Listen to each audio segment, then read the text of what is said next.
ಎಲ್ಲ ವಿದ್ಯಾರ್ಥಿಗಳು ಜೋರಾಗಿ ಒಂದ್ಸಾರಿ ಇವತ್ತು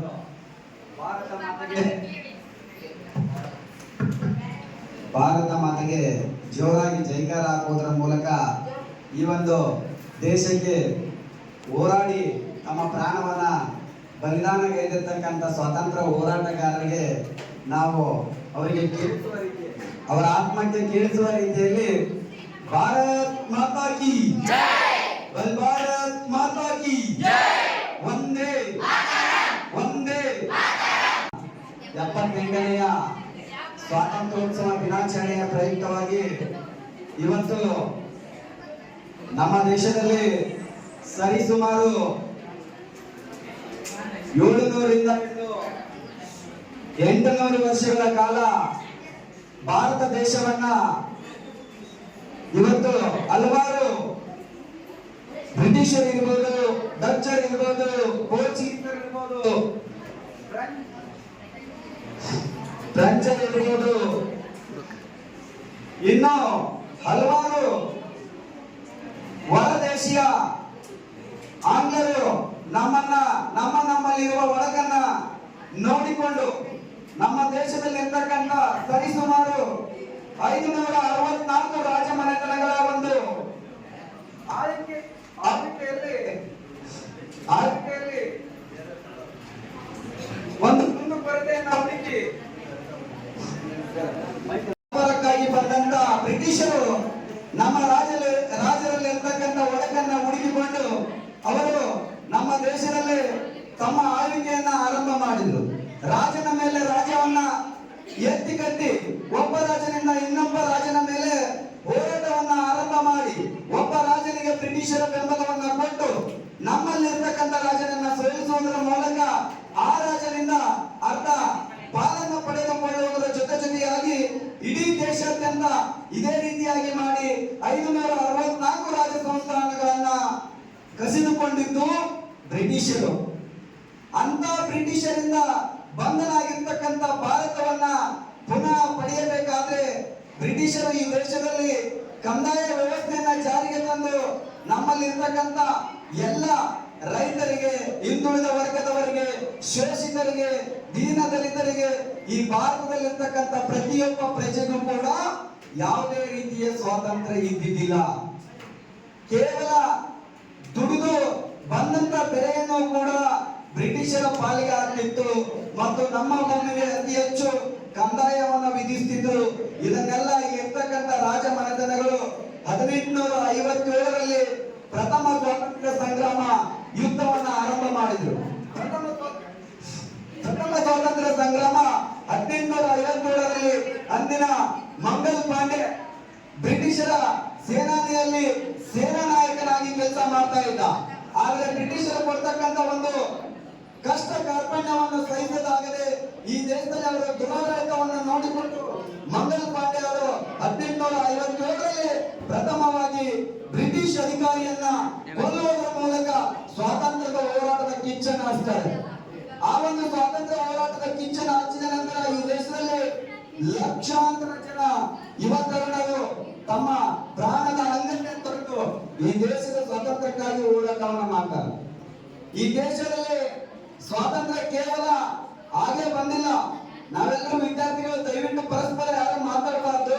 ಸ್ವಾತಂತ್ರ್ಯದ ಬಗ್ಗೆ ಅಂತಂದ್ರೆ ಈಗ ನಮಗ ಒಂದು 30 ವಯಸ್ಸಿರೋದ್ರಿಂದ ಇದು 78ನೇ ಸ್ವಾತಂತ್ರ್ಯೋತ್ಸವ ಇರೋದ್ರಿಂದ ಇದರ ಬಗ್ಗೆ ನಮಗಿಂದು ನಮ್ಮ ಹೆಣ್ಮಕ್ಳಾಗಿರ್ತಕ್ಕಂಥ ಕೆಎಫ್ ಸರ್ಗೆ ಮತ್ತು ನಮ್ಮ ಅಧ್ಯಕ್ಷರ ರಾಮಂಗ ಅವರಿಗೆ ಮತ್ತು ಅಲ್ಲಿಂದ ಕೆರೆಪಣ್ಣರಿಗೆ, ಜಾಕೀರ್ ಸರ್ಗೆ, ಮಹಮ್ಮದ್ ಅವರಿಗೆ ಇವರಿಗೆ ಇನ್ನೂ ಜಾಸ್ತಿ ಗೊತ್ತೈತಿ. ಯಾಕಂದ್ರ ಇವ್ರ ತಂದೆ ತಾಯಿಗೆ ರಜಾಕ್ರಂತ ಹೇಳಿ ಇಲ್ಲೇ ಹೈದರಾಬಾದ್ ನವಾಬ್ರು, ಹೈದರಾಬಾದ್ ನಿಜಾಮ್ರು ಈ ಊರಾಗೆಲ್ಲ ಬಂದು ನಿಮ್ಮ ಅಜ್ಜ ಅಮ್ಮ ಅವ್ರಿಗೆಲ್ಲ ಗೊತ್ತೈತಿ ಎಷ್ಟೆಲ್ಲ ತೊಂದರೆ ಕೊಟ್ಟರು, ಹಿಂಸೆ ಕೊಟ್ಟರು ಅಂತ.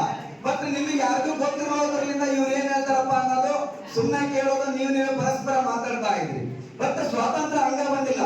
ಮುತ್ತು, ರತ್ನ, ವಜ್ರ, ವೈಡಂಬರೆಗಳನ್ನ ಭಾರತದಲ್ಲಿ ಸೇರ್ಗಟ್ಲೆ ಅಳತಿ ಮಾಡ್ತಿದ್ರು. ಸೇರ್ಗಟ್ಲೆ ಅಳತಿ ಮಾಡಿ ವ್ಯಾಪಾರ ನಡೆಸ್ತಿದ್ರು.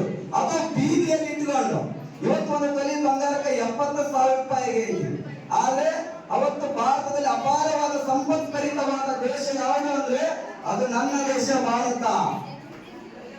ಒಂದು ಪವಿತ್ರವಾದ ಸಂಪತ್ಭರಿತವಾದ ದೇಶವನ್ನ ಸರಿಸುಮಾರು ಇದೇ ವಿಜಯನಗರ ಸಾಮ್ರಾಜ್ಯ ಹಂಪಿ ಇದೆಯಲ್ಲ, ಅಲ್ಲಾವುದ್ದೀನ್ ಖಿಲ್ಜಿ ಮತ್ತು ಗೋರಿ ಮೊಹಮ್ಮದ್ ಗಜ್ನಿ ಮೊಹಮ್ಮದ್ ಅಂತ ಹೇಳಿ ಇವತ್ತು ನಾವು ಭಾರತದ ಇತಿಹಾಸದ ಸಮಾಜ ಪಾಠದಲ್ಲಿ ನಾವೇನು ಕೇಳ್ತಾ ಇದೀವಿ, ಸರಿಸುಮಾರು 600 ಆನೆಗಳ ಮೇಲೆ 6 ತಿಂಗಳ ನಿರಂತರವಾಗಿ ಅದನ್ನ ದೊರಡೆ ಮಾಡ್ಕೊಂಡು ಹೋದ್ರು ಇದೇ ಹಂಪಿಯಿಂದ. ಅದೇ ರೀತಿಯಾಗಿ ಅತ್ಯಂತ ಸಂಪತ್ಭರಿತವಾದ ಇನ್ನೊಂದು ದೇವಾಲಯ ಅಂದ್ರೆ ಗುಜರಾತ್ನ ಸೋಮನಾಥ್ ದೇವಾಲಯ. ಅಲ್ಲಿ ಕೂಡ ಅಪಾರವಾದ ಸಂಪತ್ಭರಿತವಾಗಿರ್ತಕ್ಕಂಥ ಒಂದು ದೇವಾಲಯ. ಅಂತ ಒಂದು ಸಂಪತ್ಭರಿತವಾಗಿರ್ತಕ್ಕಂಥ ಭಾರತವನ್ನ ಸಂಪೂರ್ಣ ಲೂಟಿ ಮಾಡಿ ಅವರ ದೇಶಕ್ಕೆ ತೆಗೆದುಕೊಂಡು ಹೋದ್ರು. ಅದಾದ ನಂತರ ಇಲ್ಲಿ ಇರ್ತಕ್ಕಂಥ ಜನರಿಗೂ ಕೂಡ ನೆಮ್ಮದಿಯಿಂದ ದುಡಿಯಕ್ಕೆ ಬಿಡ್ತಾ ಇಲ್ಲ, ನೆಮ್ಮದಿಯಿಂದ ಊಟ ಮಾಡಕ್ ಬಿಡ್ತಾ ಇಲ್ಲ. ಇಲ್ಲಿರ್ತಕ್ಕಂಥ ಮಕ್ಕಳಿಗೆ ಶಿಕ್ಷಣ ಪದ್ಧತಿಯನ್ನ ತೆಗೆದ್ರು. ಅದಾದ ನಂತರ ಭಾರತದಲ್ಲಿ ಇನ್ನೊಂದು ವ್ಯವಸ್ಥೆಯನ್ನ ತಂದ್ರು. ಮಕ್ಕಳಿಲ್ಲಾರಂತ ರಾಜ ದತ್ತು ಮಕ್ಕಳನ್ನ ತೆಗೆದುಕೊಂಡು ರಾಜಭಾರವನ್ನ ಮಾಡ್ಬೇಕಾದ್ರೆ ದತ್ತು ಮಕ್ಕಳಿಗೆ ಹಕ್ಕಿಲ್ಲ ಅಂತಕ್ಕಂಥ ಒಂದು ಆದೇಶವನ್ನು ತೆಗೆದುಕೊಂಡು ಲಾರ್ಡ್ ರೋಸಿ ದತ್ತು ಮಕ್ಕಳಿಗೆ ಹಕ್ಕಿಲ್ಲ ಅಂತಕ್ಕಂಥ ಒಂದು ಕಾಯ್ದೆಯನ್ನ ತರ್ದ. ಅವಾಗ ಕಿತ್ತೂರು ರಾಣಿ ಚೆನ್ನಮ್ಮ ಹೇಳ್ತಾರೆ, ಏನ್ ಹೇಳ್ತಾರೆ ಹೇಳಿದ್ರೆ, ನಮ್ಮ ಭೂಮಿಯಲ್ಲಿ ನಾವು ಆಡಳಿತ ಮಾಡ್ತೀವಿ, ದತ್ತು ಮಕ್ಕಳು ತೆಗೆದುಕೊಳ್ಬೇಕು ಬಿಡ್ಬೇಕನ್ನೋದು ನಾವು ನಿರ್ಧಾರ ಮಾಡ್ತೀವಿ, ಅದನ್ನು ಕೇಳುವ ರೈಟ್ ನಿಮಗಿಲ್ಲ.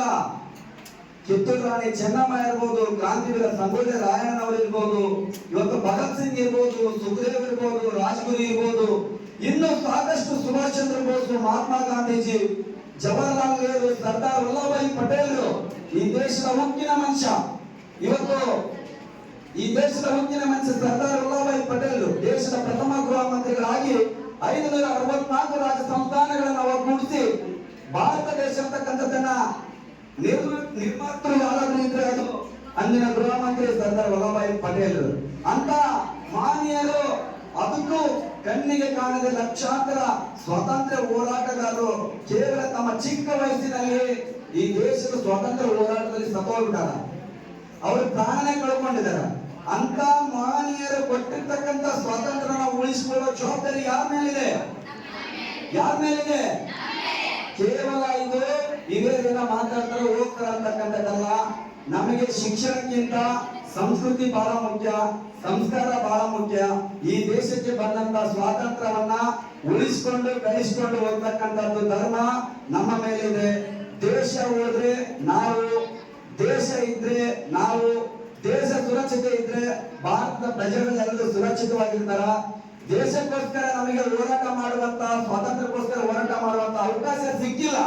ಆದ್ರೂ ಕೂಡ ಸಿಕ್ಕಿರ್ತಕ್ಕಂಥ ಸ್ವಾತಂತ್ರ್ಯವನ್ನ ಉಳಿಸ್ಕೊಂಡು ಹೋಗ್ತಕ್ಕಂಥ ಅವಕಾಶ ನಮ್ಮ ಹೆಗಲ ಮೇಲಿದೆ.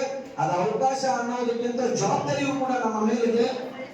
ಈ ನಮ್ಮ ದೇಶವನ್ನ ಉಳಿಸೋದು ಅಂತಂದ್ರೆ ಇವತ್ತು ಇಲ್ಲಿರ್ತಕ್ಕಂಥ ಶಾಲೆಯನ್ನ ಉಳಿಸಬೇಕು, ಈ ಶಾಲೆಯನ್ನ ಬೆಳೆಸಬೇಕು, ಒಳ್ಳೆಯ ಪರಿಸರವನ್ನ ಕಾಪಾಡಬೇಕು, ನಮ್ಮ ಗ್ರಾಮದಲ್ಲಿ ಸರ್ಕಾರಿ ಕಟ್ಟಡಗಳನ್ನ ಉಳಿಸ್ಕೊಂಡು ಹೋಗ್ಬೇಕು, ಕೆರೆಗಳನ್ನ ಉಳಿಸ್ಕೊಂಡು ಹೋಗ್ಬೇಕು. ಇನ್ನಿತರ ಹಲವಾರು ನಮ್ಮ ಮೇಲೆ ಏನಿದೆ ಮೂಲಭೂತ ಸಂಪನ್ಮೂಲಗಳನ್ನ ಕೇಳಿರಲ್ಲ, ಮೂಲಭೂತ ಸಂಪನ್ಮೂಲಗಳಂದ್ರೆ ಕೇಳಿರಲ್ಲ, ಗಾಳಿ, ಬೆಳಕು, ನೀರು, ಆಹಾರ ಇದೇನಿದೆಯಲ್ಲ, ನಮಗೆ ಇವೆಲ್ಲ ಎಷ್ಟು ಅವಶ್ಯಕತೆ ಇದೆ. ನಮ್ಮ ಇರ್ತಕ್ಕಂಥ ಕೆರೆಗಳಿರ್ಬೋದು, ಶಾಲೆಗಳಿರ್ಬೋದು, ಪಂಚಾಯತಿಗಳಿರ್ಬೋದು, ಸರ್ಕಾರಿ ಕಟ್ಟಡಗಳು ಉಳಿಸಿಕೊಂಡು ಹೋಗ್ತಕ್ಕಂಥ ಜವಾಬ್ದಾರಿ ಕೂಡ ನಿಮ್ಮೆಲ್ಲರ ಹೆಗಲ ಇದೆ. ಅದೇ ರೀತಿಯಾಗಿ ಇವತ್ತು ಕಾರ್ಯಕ್ರಮದಲ್ಲಿ ಕೈಯಪ್ಪಣ್ಣರು ಇವತ್ತು SSLC ವಿದ್ಯಾರ್ಥಿಗಳಿಗೆ ಬೆಳ್ಳಿ ನಾಣ್ಯವನ್ನ ಕೊಟ್ಟರು. ಅದು ಸಣ್ಣ ಹುಡುಗಾಟದ ಮಾತಲ್ಲ, ಅವರ ಒಂದು ಶಿಕ್ಷಣ ಪ್ರೇಮ ಇವತ್ತು ಕೇವಲ ಎಷ್ಟೋ ಜನ ಬಾಯಿಲೆ ಹೇಳಿ ಈ ರೂಮ್ನಾಗಿದ್ದು ಹೇಳಿ ಹೊರಗೆ ಹೋದ ತಕ್ಷಣ ನನ್ನ ಮರೆತು ಬಿಡ್ತಾರ. ಬಟ್ ಅವ್ರ ಹಂಗಲ್ಲ, ಹಲವಾರು ದಿನಗಳಿಂದ ಅವರು ಈ ಶಾಲೆಗೆ, ಈ ಶಿಕ್ಷಣಕ್ಕೆ ಅಥವಾ ಕ್ರೀಡೆಗೆ ಅಥವಾ ಅತ್ಯಂತ ಹೆಚ್ಚಿನ ರೀತಿಯಲ್ಲಿ ಸಪೋರ್ಟ್ ಮಾಡ್ತಾ ಬಂದಿದ್ದಾರೆ. ಅಂತವ್ರನ್ನ ಕೂಡ ನಾವು ಸ್ಮರಿಸಬೇಕು. ಅದಾದ ನಂತರ ನಮ್ಮ ಕುಷ್ಟಗಿ ಹನುಮಂತಣ್ಣನವರು ನಿಜವಾಗಿ ಹೇಳ್ಬೇಕಂದ್ರೆ ಅವರು ಕೊಡುಗೆ ದಾನಗಳಿಂದ ಕುಷ್ಟಗಿ ಹನುಮಂತಣ್ಣನವರು ವೈಯಕ್ತಿಕವಾಗಿ ನಮ್ಮಗಳಿಗೆ ಹೆಂಗೇ ಇರಲಕ್ಕ, ನಾವು ಯಾವುದೇ ಕಾರ್ಯಕ್ರಮಕ್ಕೆ ಹೋಗಿ ಏನೇ ಸ್ಪಾನ್ಸರ್ ಕೇಳಿದ್ರು ಕೂಡ ಅವ್ರು ಯಾವತ್ತೂ ಇಲ್ಲಂದಿಲ್ಲ, ಎಲ್ಲರಿಗಿಂತ ಹೆಚ್ಚಿನ ರೀತಿಯಿಂದ ಅವ್ರು ನಮಗೆ ಸಪೋರ್ಟ್ ಮಾಡಿದರೆ ಎಲ್ಲ ಕಾರ್ಯಕ್ರಮಕ್ಕೂ ಕೂಡ ಅವ್ರನ್ನ ಕೂಡ ತುಂಬ ಹೃದಯದ ಧನ್ಯವಾದಗಳು. ಅದೇ ರೀತಿಯಾಗಿ ಕರಿಯಪ್ಪ ಬೇನಾಳಿ ಅಣ್ಣನವರಿಗೂ ಕೂಡ ತುಂಬ ಹೃದಯದ ಧನ್ಯವಾದಗಳು. ಇವತ್ತಿನ ಕಾಲಮಾನದಲ್ಲಿ ಮೆಡಿಕಲ್ ಓದೋರಿಗೆ 1 ಲಕ್ಷ ರೂಪಾಯಿ ಕೊಡೋದು ಅಂದ್ರೆ ಹುಡುಗಾಟದ ಮಾತಲ್ಲ. ಆದ್ರೂ ಕೂಡ ಕರಿಯಪ್ಪಣ್ಣನವರು ಇವತ್ತು ಮೆಡಿಕಲ್ ಓದ್ತಕ್ಕಂಥ ವಿದ್ಯಾರ್ಥಿಗಳಿಗೆ 1 ಲಕ್ಷ ಘೋಷಣೆ ಮಾಡಿದರೆ ಅದು ಕೂಡ ನಮಗೆ ಸಂತೋಷ ತಂದಿರತಕ್ಕಂಥ ವಿಷಯ. ಕರಿಯಪ್ಪಣ್ಣನವರ ಜೊತೆಯಲ್ಲಿ ನೀಟ್ ಪರೀಕ್ಷೆಗೆ ಆಯ್ಕೆಯಾಗಿರ್ತಕ್ಕಂಥ ವಿದ್ಯಾರ್ಥಿಗೆ ಅದರಲ್ಲೇ ಅತಿ ಹೆಚ್ಚು ಯಾರು ಮಾಡಿರ್ತಾರ ಅಂತ ವಿದ್ಯಾರ್ಥಿಗೆ ವರ್ಷಕ್ಕೆ 25,000 ರೂಪಾಯಿ ನಾನು ಕೂಡ ಕೊಡ್ತಾ ಇದ್ದೀನಿ. ಇದು ಕೇವಲ ಮಾತಲ್ಲ, ಆತ್ಮಸಾಕ್ಷಿಯಾಗಿ ಪ್ರಮಾಣಿಕತೆಯಿಂದ ಯಾರೇ ನೀಟ್ ಮಾಡ್ತೀನಿ ಅಂತ ನೀಟ್ ಪ್ರಯತ್ನ ಮೆಡಿಕಲ್ ಮಾಡಿದವರಿಗೆ ನನ್ನ ಕಡೆಯಿಂದ ಕೂಡ 25,000 ರೂಪಾಯಿ ಇರುತ್ತಾ. ಅದಾದ ನಂತರ ಈ ಒಂದು ಶಾಲೆಗೆ ನನ್ನ ಕಡೆಯಿಂದ ಈ ವರ್ಷ ಇವತ್ತಾದ್ರೂ ಖರೀದಿ ಮಾಡಲಿ, ಇನ್ನು 8 ದಿನ ಬಿಟ್ಟಾದ್ರೂ ಖರೀದಿ ಮಾಡಲಿ, 2 CCTVಗಳನ್ನ ನಾನು ಕೊಡಿಸ್ಲಿಕ್ಕೆ ನನ್ನ ಆತ್ಮಸಾಕ್ಷಿಯಾಗಿ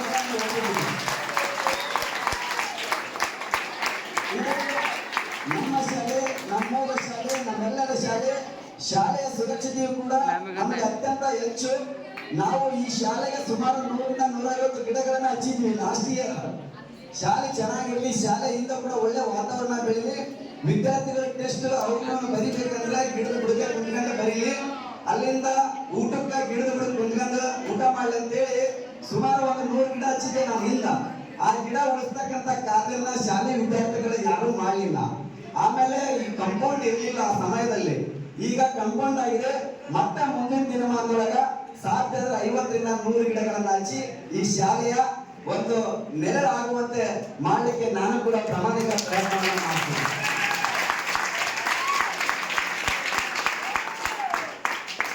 ಮತ್ತೊಮ್ಮೆ ಎಲ್ಲರಿಗೂ 78ನೆಯ ಸ್ವಾತಂತ್ರ್ಯೋತ್ಸವ ದಿನಾಚರಣೆಯ ಪ್ರಯುಕ್ತ ಶುಭಾಶಯಗಳನ್ನ ಕೋರುತ್ತಾ, ನನ್ನನ್ನು ಕೂಡ ಕರೆಸಿ ಈ ಒಂದು ಕಾರ್ಯಕ್ರಮದಲ್ಲಿ ಮಾತಾಡಲಿಕ್ಕೆ ಅನುವು ಮಾಡಿಕೊಂಡಿರ್ತಕ್ಕಂಥ ಮುಖ್ಯೋಪಾಧ್ಯಾಯರಿಗೆ ಮತ್ತು ಇನ್ನೊಂದು ಮಾತು ನಮ್ಮ SDMC ಅಧ್ಯಕ್ಷರ ಬಗ್ಗೆ ಒಂದು ಮಾತು ಹೇಳಬೇಕು. SDMC ಅಧ್ಯಕ್ಷರು ನಮ್ಮ ರಾಮನಗೌಡರು ಕೂಡ ನಾನು 5ನೇ ಕ್ಲಾಸ್ ಓದುವಾಗ ಕೂಡ ಆ ಒಂದು ಸ್ಕೂಲ್ ಹೊಸದಾಗಿ ಆಗಿತ್ತು.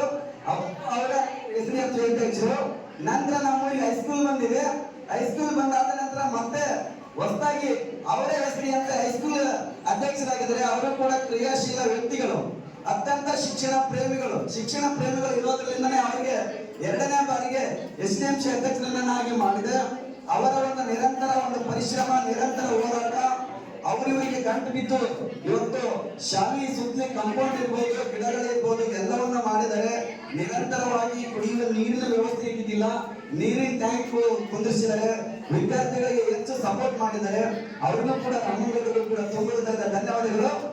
ಇನ್ನೂ ಒಂದು ಮುಖ್ಯವಾದ ವಿಷಯ ಹೇಳಬೇಕು, ನಮ್ಮ ಹೆಡ್ ಮಾಸ್ಟರ್ ಜಾಕೀರ್ ಸರ್ ಅತ್ಯಂತ ಒಂದು ಶ್ರಮಜೀವಿಗಳು.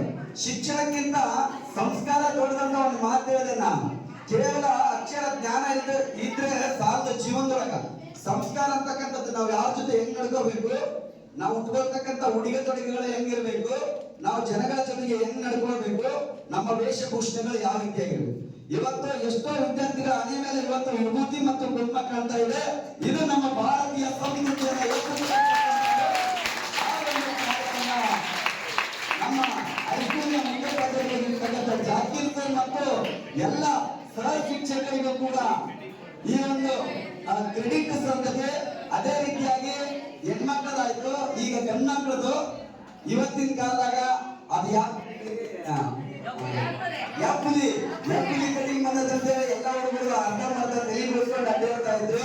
ಆದ್ರೆ ನಮ್ಮ ಆಲೋಕಿ ಹೈಸ್ಕೂಲ್ ನಲ್ಲಿ ವಿಶಿಷ್ಟತೆಯಿಂದ ಎಲ್ಲಾ ವಿದ್ಯಾರ್ಥಿಗಳು ಕೂಡ ತುಂಬಾ ನೀಟಾಗಿ ಕಟಿಂಗ್ ಮಾಡಿಸ್ಕೊಂಡ್ ಬಂದಿದ್ದಾರೆ. ಅದಕ್ಕೋಸ್ಕರ ಎಲ್ಲ ವಿದ್ಯಾರ್ಥಿಗಳಿಗೂ ಕೂಡ ಶಿಕ್ಷಕರ ಮಾತಿನಂತೆ ಪರಿಪಾಲನೆಯನ್ನ ಮಾಡ್ತಾ ಇದ್ರಿ. ನಿಮಗೂ ಕೂಡ ತುಂಬ ಧನ್ಯವಾದಗಳು. ಎಲ್ಲರೂ ನಮ್ಮನ್ನ ಇಷ್ಟಪಡೋದು ಯಾವಾಗ ನಾವ್ ಅನ್ಕೊಂತೀವಿ, ನಾವ್ ಕೂಲಿ ಕಟಿಂಗ್ ಮಾಡಿದ್ರೆ ಜನ ನಮ್ಮನ್ನ ನೋಡ್ತಾರ. ಅರ್ಕ ಬರ್ಕ ಪ್ಯಾಂಟ್ ಹಾಕಿದ್ರೆ ನಮ್ಮನ್ನ ನೋಡಿದ್ರು, ಅರ್ಕ ಬರ್ಕ ಪ್ಯಾಂಟ್ ಹಾಕೊಂಡ್ರೆ ಅರ್ಧ ತೆರಿ ಬಿಡಿಸ್ಕೊಂಡ್ರೆ ಜನ ನಿಮ್ಮನ್ನ ನೋಡ್ತಾರ. ನಿಮ್ಮ ಎದುರಿಗೆ ಬೇಯಂಗಿಲ್ಲ. ನಿಮಗ್ ಬೇಯದಲ್ಲ, ನಿಮ್ಮ ತಂದೆ ತಾಯಿ ಬೈತಾರೆ. ನಿಮಗ್ ಬೇಯದಲ್ಲ, ನಿಮಗೆ ಕಲಿಸಿರ್ತಕ್ಕಂಥ ಗುರುಗಳಿಗೆ ಬೈತಾರೆ.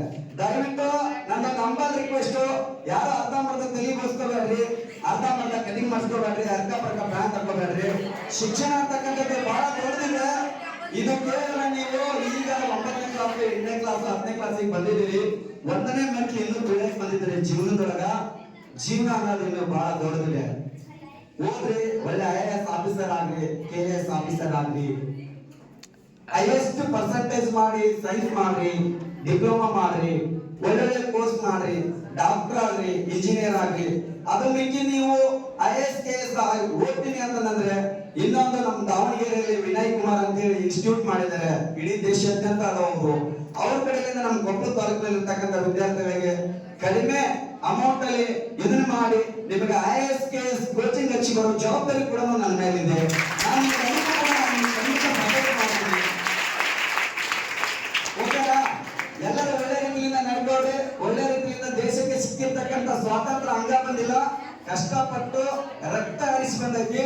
ಆ ಸ್ವಾತಂತ್ರ್ಯ ಹೋರಾಟಗಾರರನ್ನ ನೀವೆಲ್ಲರೂ ಹೀರೋಗಳಾಗಿ ಸ್ವೀಕಾರ ಮಾಡಿ. ಯಾವ ಡಿ ಬಾಸು ಬೇಕಾಗಿಲ್ಲ, ಎ ಬಾಸು ಬೇಕಾಗಿಲ್ಲ, ಯಾವ ರಾಜವೀನು ಬೇಕಾಗಿಲ್ಲ. ಅವರೆಲ್ಲರೂ ನಮ್ ದುಡ್ಡಿನಿಂದ ಶ್ರೀಮಂತರಾಗಿರೋರು, ನಮ್ ದುಡ್ಡಿನಿಂದ ಅವ್ರು ಶ್ರೀಮಂತರಾಗಿರೋರು. ಅವ್ರ ದುಡ್ಡಿನಿಂದ ನಾವಲ್ಲ. ನಮ್ ತಂದೆ ತಾಯಿಗಳು ನಮಗೆ ಹೀರೋ. ಯಾರು ಹೀರೋ ನಮಗೆ? ನಮ್ಮ ತಂದೆ ತಾಯಿಗಳು ನಮಗೆ ಹೀರೋ. ನೆಕ್ಸ್ಟ್ ಯಾರು ಹೀರೋ ಅಂತಂದ್ರೆ ನಮ್ಮ ಗುರುಗಳು. ನಮ್ಮ ಜೀವನದುದ್ದಕ್ಕೂ ದಾರಿ ತೋರಿಸೋರು ಯಾರು? ನಮ್ಮ ಗುರುಗಳು ನಮಗೆ ಹೀರೋಗಳು. ಅದಕ್ಕೆ ದಯವಿಟ್ಟು ಹೀರೋಗಳನ್ನಾಗಿ ಸ್ವೀಕಾರ ಮಾಡೋದಾದ್ರೆ ತಂದೆ ತಾಯಿನ ಸ್ವೀಕಾರ ಮಾಡಿ, ನಂತರ ಗುರುಗಳನ್ನ ಸ್ವೀಕಾರ ಮಾಡಿ, ಅದಾದ ನಂತರ ಈ ದೇಶಕ್ಕೆ ತಮ್ಮ ಪ್ರಾಣವನ್ನ ಬಲಿ ಕೊಟ್ಟಿರ್ತಕ್ಕಂಥವ್ರು ಏನಿದಾರಲ್ಲ ಸ್ವಾತಂತ್ರ್ಯ ಹೋರಾಟಗಾರರು, ಅವ್ರನ್ನ ನಿಮ್ಮ ಹೀರೋಗಳಾಗಿ ಸ್ವೀಕಾರ ಮಾಡಿ. ಕಿತ್ತೂರು ರಾಣಿ ಚೆನ್ನಮ್ಮ, ಒಕ್ಕೆ ಹೋಗುವ ರಾಣಿ ಅಬ್ಬಕ್ಕ, ಎಂತೆಂತ ಮಹನೀಯರಿದ್ದಾರೆ, ಝಾನ್ಸಿ ರಾಣಿ ಲಕ್ಷ್ಮೀಬಾಯಿ, ಅಂತವ್ರನ್ನೆಲ್ಲ ಸ್ವೀಕಾರ ಮಾಡಿ. ಸುಭಾಷ್ ಚಂದ್ರ ಬೋಸ್, ಗಾಂಧೀಜಿ, ಇನ್ನು ಸಾಕಷ್ಟು ಸ್ವಾತಂತ್ರ್ಯ ಹೋರಾಟಗಾರರಿದ್ದಾರೆ, ಅವನ್ನೆಲ್ಲ ಸ್ವೀಕಾರ ಮಾಡಿ ಅಂತಕ್ಕಂಥ ಮಾತನ್ನ ಹೇಳ್ತಾ ನನ್ನ ಮಾತನ್ನು ಮುಗಿಸ್ತೇನೆ. ಜೈ ಹಿಂದ್, ಜೈ ಕರ್ನಾಟಕ.